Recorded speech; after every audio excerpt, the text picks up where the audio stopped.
ఆచి చికెన్ మసాలా.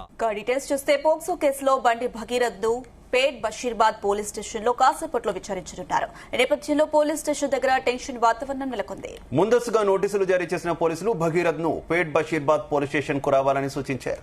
విచారణకు రాబోతున్న తరుణంలో భగీరథ్ ను అరెస్ట్ చేయాలని ప్రజా సంఘాలు ఆందోళన చేస్తున్నాయి. నిందితుడిని కఠినంగా శిక్షించాలని మహిళా సంఘాలు పోలీస్ స్టేషన్ ను ముట్టడించే ప్రయత్నం చేశాయి.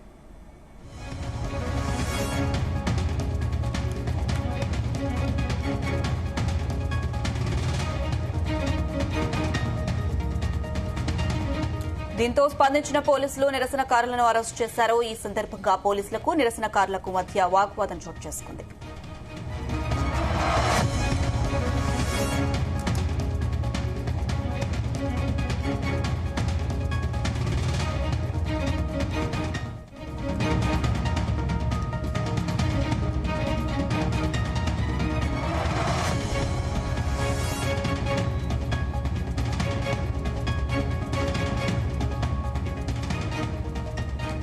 పోక్సో కేసులో బండి భగీరథ్ ను మరి కాసేపట్లో పోలీసులు విచారించబోతున్నారు. పేట్ బషీరాబాద్ పోలీస్ స్టేషన్ వద్ద ఈ విచారణ అయితే కొనసాగనుంది.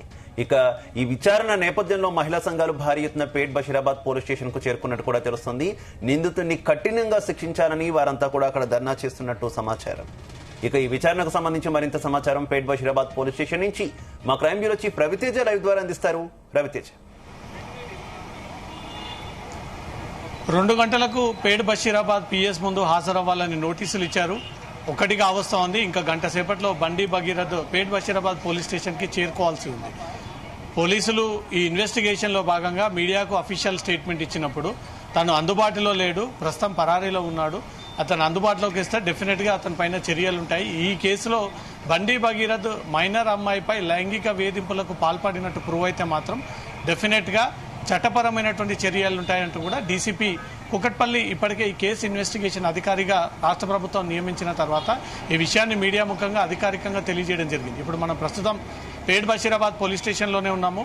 2 గంటలకు ఇచ్చినటువంటి నోటీసుల ప్రకారంగా బండి భగీరథ్ పేట్ బషీరాబాద్ పిఎస్ ముందు హాజరయ్యి ఈ కేసులో పోలీసులు విచారించాల్సినటువంటి అంశాలన్నీ కూడా భగీరథ్ నుంచి ఆ స్టేట్మెంట్ రికార్డ్ చేసుకొని అనంతరం ముందుకు ఈ కేసు ప్రొసీడ్ అయ్యేటువంటి అవకాశం ఉంది.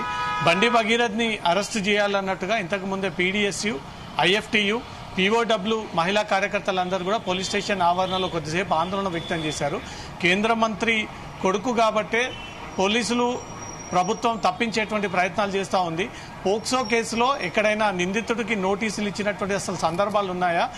ఈసారి కొత్తగా దేశంలో ఎక్కడ లేనటువంటి విధంగా ఈ పోక్సో కేసులో నిందితుడికి నేరుగా నోటీసులు ఇచ్చి పేట్ బషీరాబాద్ పోలీస్ స్టేషన్కి రావాలి అని ఈ కేసుని ఇంకా డ్రాగ్ చేసి అతన్ని తప్పించుకునేటువంటి ప్రయత్నాలు చేస్తూ ఉన్నారే తప్ప ఫెయిర్గా ఈ కేసు ఇన్వెస్టిగేషన్ సాగట్లేదు. ఇప్పటికే ఒక డీసీపీ స్థాయి అధికారిని ఈ కేసు మానిటర్ చేయండి అంటూ కూడా రాష్ట్ర ప్రభుత్వం నియమించి సైబరాబాద్ పోలీస్ కమిషనర్ ఉత్తర్వులు జారీ చేసి లేడీ డీసీపీ నేతృత్వంలో ఈ కేసు మానిటరింగ్ సాగుతూ ఉంది. ఈ కేసు నమోదై ఇప్పటికీ 4 రోజులు కావస్తా ఉన్నా బండి భగీరథ్ని ఇప్పటి వరకు అరెస్టు చేయకపోవడంపై మాత్రం రాష్ట్ర వ్యాప్తంగా దీనిపైన తీవ్ర చర్చనీయాంశంగా మారింది. రాజకీయపరమైనటువంటి ఆందోళనలు కూడా సాగుతూ ఉన్నాయి. మరోపక్క ఉదయాన్నే ఈరోజు పేట్ బషీరాబాద్ పోలీస్ స్టేషన్కి బండి భగీరథ్ హాజరు కాబోతా ఉన్నాడని ఒక విషయం తెలుసుకున్నటువంటి కొంతమంది రాజకీయ నాయకులు మదీనాగూడ, చందానగర్ పరిసర ప్రాంతంలో పోస్టర్లను కూడా ఈ హైవేస్ పరిసర ప్రాంతాల్లో ఉన్నటువంటి వాటన్నిటికీ అతికేసి బండి భగీరథ్ కనిపించట్లేదు, అతను ఎక్కడ కనిపించినా ఇమీడియట్గా స్థానిక పోలీసులకు సమాచారం ఇవ్వండి అంటూ ఒక పక్క పోస్టర్లని గోడలకు అంటించడము, మరోపక్క హైదరాబాద్ రైల్వే మెట్రో స్టేషన్స్లో కొంతమంది బండి భగీరథ్ మిస్సింగ్ అంటూ చేతిలో ప్లకార్డులను పట్టుకొని అక్కడ మెట్రోలో ప్రయాణిస్తున్నటువంటి వారందరినీ కూడా ఇతను ఎక్కడ కనిపించినా ఇమీడియట్గా పోలీసులకు సమాచారం ఇవ్వండి అనే ఒక ప్రచారం సాగిస్తూ ఉంది. అటు కాంగ్రెస్, ఇటు బీఆర్ఎస్, మిగతా పార్టీలకు చెందినటువంటి నాయకులు, ఎన్జిఓలు, ఇతర పార్టీకి చెందినటువంటి సంస్థలన్నీ కూడా బండి భగీరథ్ని ఎందుకు యాక్షన్ తీసుకోవట్లేదు, ఎందుకు అతని పైన చర్యలు తీసుకోవట్లేదు, ఇంత జాప్యం ఎందుకు జరుపుతా ఉన్నారు, ఈ కేసులో పోక్సో చట్టం నమోదైన తర్వాత కూడా బండి భగీరథ్ అరెస్టు విషయంలో ఎందుకు వెనకాడుతూ ఉన్నారంటూ కూడా రాష్ట్ర ప్రభుత్వాన్ని, పోలీస్ శాఖని తీవ్రంగా విమర్శలు వ్యక్తం చేస్తూ ఉన్నారు. ఈరోజు నోటీసులు ఇచ్చినటువంటి ప్రకారంగా బండి భగీరథ్, బండి సంజయ్ తనయుడు బండి భగీరథ్ 2 గంటలకు పోలీస్ స్టేషన్ ముందు హాజరు అవ్వాల్సి ఉంది. కానీ ఇప్పటివరకు హాజరు అవ్వలేను దీని కారణంగా అంటూ కూడా తను ఇప్పటివరకు అయితే లేఖను పంపలేదు. లేఖ పంపని పక్షాన ఖచ్చితంగా హాజరవుతాడనే మాత్రం పోలీసులు భావిస్తూ ఉన్నారు. నా వెనుక ఉన్నటువంటి పేట్ బషీరాబాద్ పోలీస్ స్టేషన్కి కూడా గేట్లు మూసివేసి విచారణ సందర్భంగా నోటీసులు అందుకున్నటువంటి ఒక వ్యక్తి అతను మాత్రమే లోపలికి వచ్చే విధంగా ఇక్కడ పోలీసులు సెక్యూరిటీ కూడా ఏర్పాటు చేయడం జరిగింది. నోటీసులు అందుకున్నటువంటి వ్యక్తి మాత్రమే పోలీస్ స్టేషన్ లోపలికి హాజరవ్వాల్సి ఉంటుంది. ఇది కూడా పోక్సో సెన్సిటివ్ కేసు కాబట్టి ఈ కేసులో నిందితుడు మాత్రమే హాజరవ్వాల్సి ఉంటుంది కాబట్టి నిందితుడి కోసం మాత్రం పేట్ బషీరాబాద్ పోలీసులు ఇక్కడ సెక్యూరిటీ ఏర్పాటు చేయడం జరిగింది.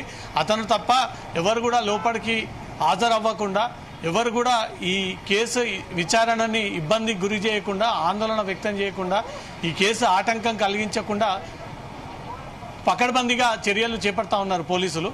అమ్మాయి తరపున తల్లి పేట్ బషీరాబాద్ పోలీస్ స్టేషన్లో ఫిర్యాదు చేసినప్పుడు సెక్షన్ 74, 75ని పోలీసులు కేసు నమోదు చేశారు.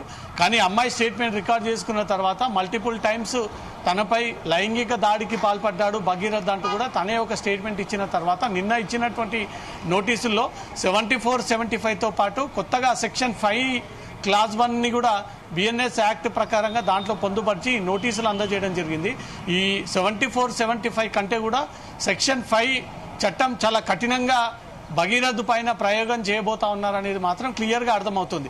ఈ రెండు కూడా 7 సంవత్సరాల లోపు ఉన్నటువంటి సెక్షన్స్. కానీ సెక్షన్ 5 క్లాస్ 1 బిఎన్ఎస్ యాక్ట్ మాత్రం 20 ఏళ్లకు పైగా శిక్ష పడేటువంటి సెక్షన్ ఇది, లేదా జీవితాంతం జీవిత ఖైదీగా కోర్టు ప్రకటించినటువంటి సెక్షన్ ఇది. ఆ సెక్షన్ ఇప్పుడు ఆల్టర్ చేశారు కాబట్టి ఆ సెక్షన్ గ్రావిటీ ఎక్కువగా ఉంది. ఆ సెక్షన్ 20 ఏళ్లకు పైగా జైలు జీవితం గడిపేటువంటి అవకాశం ఉంది. అది కూడా బాధితురాలే నేరుగా బండి భగీరథ్ మల్టిపుల్ టైమ్స్ తన పైన లైంగిక దాడికి పాల్పడ్డాడు, హరాస్ చేశాడు, వేధించాడు, అనేక చోట్ల తన పైన ప్రైవేట్ పార్ట్స్ పైన ప్రయోగం చేశాడు అన్నట్టుగా బాధితురాలు మెజిస్ట్రేట్కి ఇచ్చినటువంటి వాంగ్మూలాన్ని బేస్ చేసుకొని పేట్ బషీరాబాద్ పోలీసులు ఆ కేసులో సెక్షన్ 5ని ఆల్టర్ చేసి బండి భగీరథ్ తన మామకు ఇద్దరికి కలిపి నోటీసులు అందజేసి ఇద్దరు పోలీస్ స్టేషన్ ముందు హాజరవ్వాలంటూ కూడా ఈ నోటీసులు అందజేయడం జరుగుతోంది.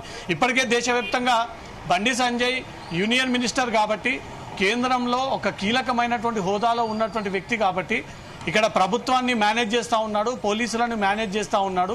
అందుకే తన కొడుకుని నేరుగా తీసుకొచ్చి పోలీసులకు అప్పగించకుండా, కేసు ఇన్వెస్టిగేషన్కి సహకరించకుండా ఇన్ని రోజుల పాటు తన కొడుకుకి టైం ఇవ్వలేకపోయాను, తన కొడుకు తప్పులేదు, నిజాయితీగా బయటకు వస్తాడు, అమ్మాయి హనీ ట్రాప్ పేరుతో తన కొడుకుని వేధించింది, తన కుటుంబాన్ని టార్గెట్గా చేసి డబ్బులు లాగేటువంటి ప్రయత్నం చేస్తూ ఉంది అంటూ కూడా అటు కరీంనగర్లో నమోదైనటువంటి కేసుపై కూడా పోలీసులు అటు ఇన్వెస్టిగేషన్ సాగిస్తూ ఉన్నారు. ఇటు పేట్ బషీరాబాద్లో నమోదైనటువంటి పోక్సో కేసు ఒక్కటి కాగా, గతంలో నమోదైనటువంటి నిర్మల్ పోలీస్ స్టేషన్లో 2వ కేసు కాగా, 3వది కరీంనగర్ 2 టౌన్ పోలీస్ స్టేషన్లో నమోదైనటువంటి కేసుపై కూడా బాధితురాలు కుటుంబం హనీ ట్రాప్ పేరుతో 50,000 తీసుకోవడము, ఆ తర్వాత 5 కోట్లు డిమాండ్ చేసింది. ఈ డబ్బులు ఇవ్వకపోతే నీ పైన తిరిగి పోక్సో కేసు పెడతాను, వేధింపుల కేసు పెడతానంటూ కూడా బాధితురాలు ఈ రకంగా బ్లాక్మెయిలింగ్ చేసిందంటూ కూడా గతంలోనే బండి భగీరథ్ పోలీస్ స్టేషన్లో ఒక ఫిర్యాదు అందజేయడం జరిగింది. సో 2 వైపులా ఈ కేసు సాగుతూ ఉంది, 2 వైపులా ఈ కేసు ఇన్వెస్టిగేషన్ సాగుతూ ఉంది. పోక్సో కేసులో బండి భగీరథ్ నిందితుడిగా ఉన్నాడు. బండి భగీరథ్ ఇచ్చినటువంటి ఫిర్యాదులో బాధితురాలు తల్లిదండ్రులు మధ్యవర్తిగా వ్యవహరించినటువంటి వారిపై కూడా ఈ కేసు నమోదు అవ్వడం జరిగింది. సో దీంట్లో వాస్తవాలు ఏంటి? నిజంగానే లైంగిక వేధింపులకు పాల్పడ్డా, లేదా రాజకీయ కుట్రని దీంట్లో తెరలేపి ఈ కుట్రలో భాగంగా అతన్ని ఇరికించేటువంటి ప్రయత్నాలు జరుగుతూ ఉన్నాయా? ఒకవేళ నిజంగానే అతను వేధింపులకు పాల్పడ్డట్టయితే అది ప్రూవ్ చేసే విధంగా పోలీసులు ఆ సాక్ష్యాధారాలన్నీ సేకరించారా? బాధితురాలు మెడికల్ టెస్ట్ రిపోర్ట్స్ కానీ, బాధితురాలతో గతంలో కలిసి ఈ అంశాలకు సంబంధించినటువంటి విషయాలపైన మాట్లాడినటువంటి audio, video, phone chats, video calls, వీటన్నిటిని కూడా ఎవిడెన్స్లో భాగంగా సేకరించారా లేదా? రాజకీయ కుట్రలో భాగంగా పెరుగుతున్నటువంటి ప్రెషర్లో భాగంగా బండి సంజయ్ కొడుకు పైన, అమాయకుడైనటువంటి వ్యక్తి పైన ఈ కేసు నమోదు చేసి దీంట్లో బలి తీసుకునేటువంటి ప్రయత్నాలు చేస్తారన్నారు అనే అనుమానాలు వ్యక్తమవుతా ఉన్నాయి. కానీ రోజులు గడుస్తున్నా కొద్దీ బండి భగీరథ్ నిజంగానే అమ్మాయితో కలిసి తిరిగి చెట్టా పట్టాలు కొట్టినటువంటి దృశ్యాలు బయటకు వచ్చాయి. అమ్మాయికి మెసేజ్లు పెట్టినటువంటి స్క్రీన్ షాట్లు బయటకు వచ్చాయి, వీడియోలు బయటకు వచ్చాయి, మెసేజ్లు బయటకు వచ్చాయి. ఇద్దరు కలిసి అనేక చోట్ల తిరిగినటువంటి వీడియోలు కూడా బయటకు వచ్చాయి. బండి భగీరథ్ ఏకంగా బాధితురాలు కుటుంబంతో కలిసి వివిధ దైవ దర్శనాలకు వెళ్ళినటువంటి ఫోటోలు వీడియోలు కూడా బయటకు వచ్చాయి. అంటే ఇద్దరు చాలా రోజులుగా కలిసి ఒక రిలేషన్ లో ఉన్నారు, ఆ రిలేషన్ లో తిరుగుతున్నారు. అటు కుటుంబానికి తెలిసే ఈ రిలేషన్ మెయింటైన్ జరిగింది. ఎక్కడో బెడిసి కొట్టి తేడా కొట్టింది కాబట్టి బాధితురాలు వచ్చి ఇక్కడ ఫిర్యాదు చేయడము, ఎట్ ఏ టైం భగీరథ్ వెళ్లి కరీంనగర్ పోలీస్ స్టేషన్ లో ఫిర్యాదు చేయడం.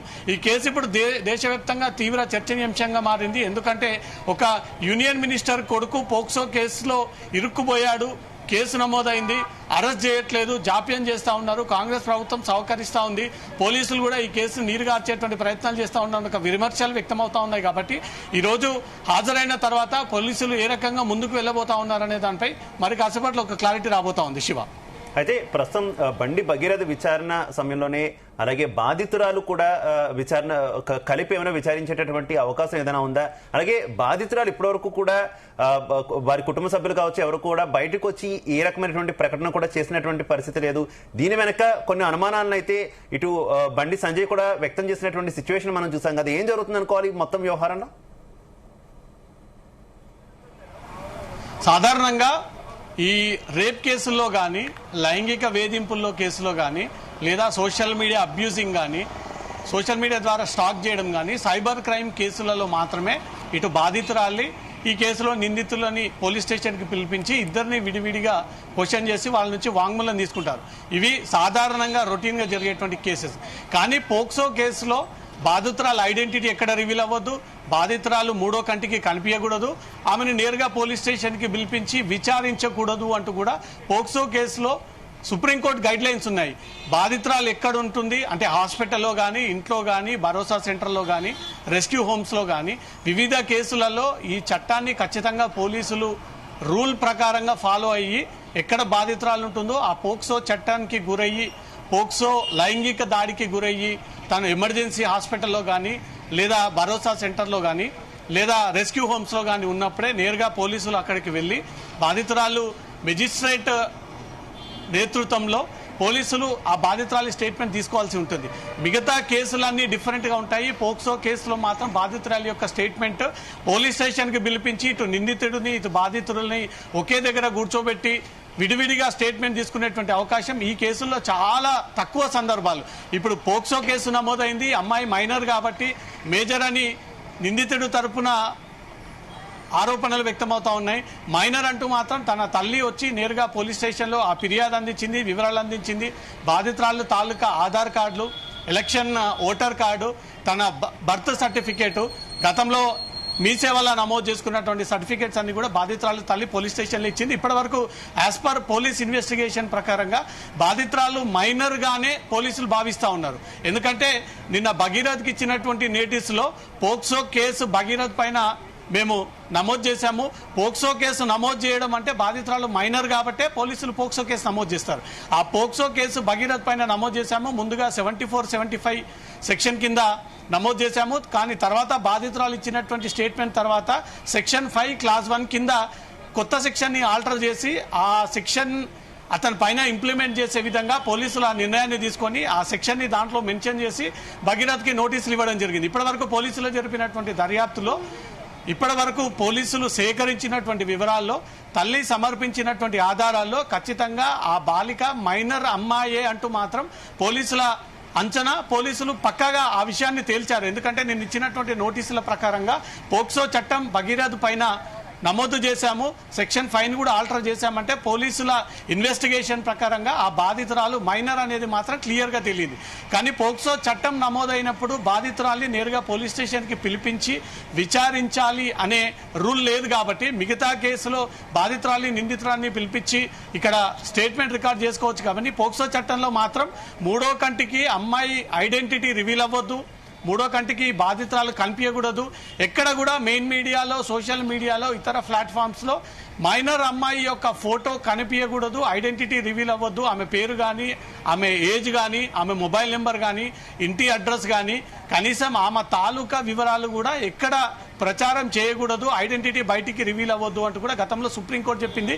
కేంద్రం ఆ రకంగానే పోక్సోలో ఉన్నటువంటి చట్టాన్ని బలపరిచి ఈ కేసును ముందుకు సాగిస్తా ఉన్నారు. ఇప్పుడు ఎట్టి పరిస్థితిలో బండి భగీరథ్ని లేదా బాధితురాలి తల్లిని కానీ బాధితురాలిని పిలిపించి పేట్ బషీరాబాద్ పోలీస్ స్టేషన్లో ఒకే దగ్గర కూర్చోబెట్టి విడివిడిగా ఇద్దరి స్టేట్మెంట్ రికార్డ్ చేసుకునేటువంటి అవకాశం లేవు.